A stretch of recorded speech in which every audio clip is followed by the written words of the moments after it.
fairly late into production, we did some revisions on this sequence, and we introduced the idea of all of this being seen by young Jim Hawkins as a real toddler, and tried to get a more emotional introduction to the stories. We added some new scenes animated by Glenn Keane, John Ripa, and tried to warm it up and make it a little more Disney storybooky, and that's the one you see in the film.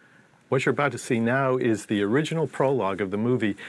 In this version, we tell the story of Captain Flint and the Legend of Treasure Planet in a more straightforward way, narrated by the adult Jim Hawkins.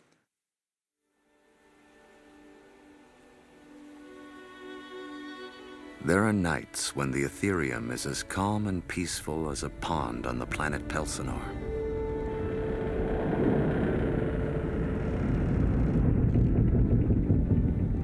Nights when the big merchant ships with their cargoes of Arcturian solar crystals can expect a smooth ride. But there was a time when even the calmest night could give way to the unexpected. Pirates, the enemies of all honest spacers. And the most feared of all these pirates was the notorious Captain Nathaniel Flint. Fire!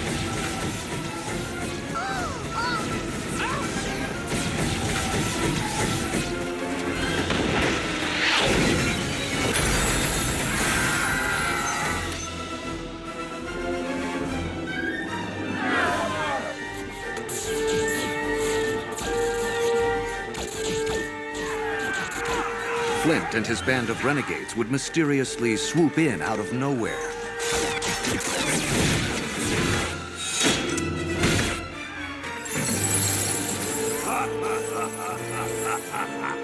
And then, gathering up their spoils,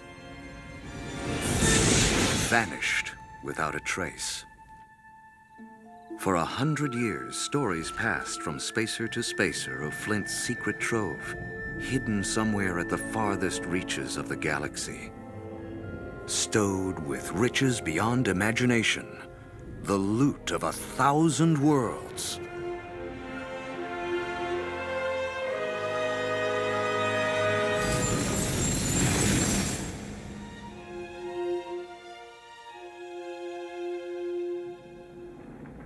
As a kid, growing up on the mining planet Montresor, I lived and breathed those legends. Many a night I drifted to sleep with images of galleons, faraway planets, and Flint's gleaming trove dancing through my head. And then I turned 15. Mrs. Hawkins? Yeah, I'll be right.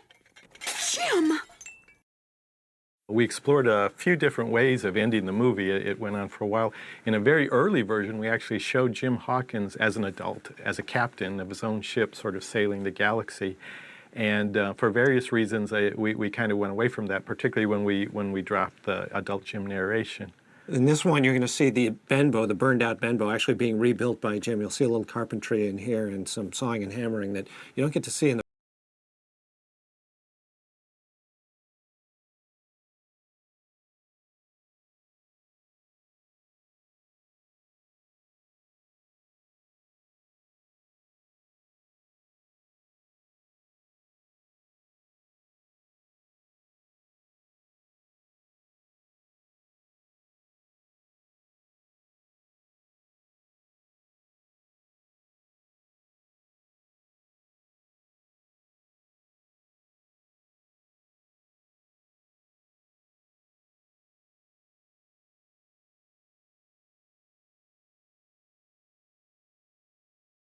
Bit you're going to see we really hated to cut, but we ended up restructuring the movie to start out with Jim solar surfing, and so this bit had to go. But this actually shows Jim working on his solar surfer before he rides it, and he interacts with a little alien kid, and it kind of demonstrates his longing for a father.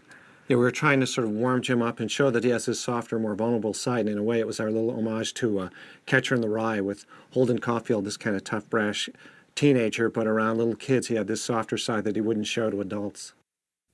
Do you want to throw away your entire future? Whatever. Mrs. Hawkins, my juice! Yes, I'll be right there, Mrs. Dunwoody. Jim, you are not leaving this house. Oh.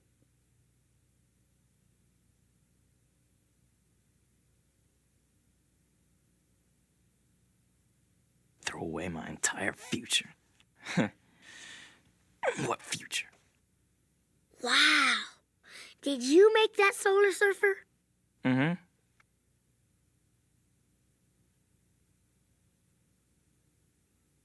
Awesome.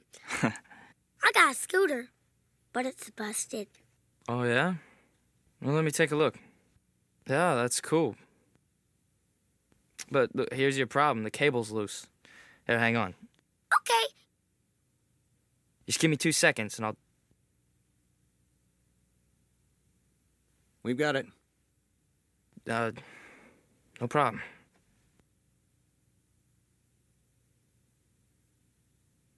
You did it. How come you're so smart, Dad? I guess I take after you, Ethan.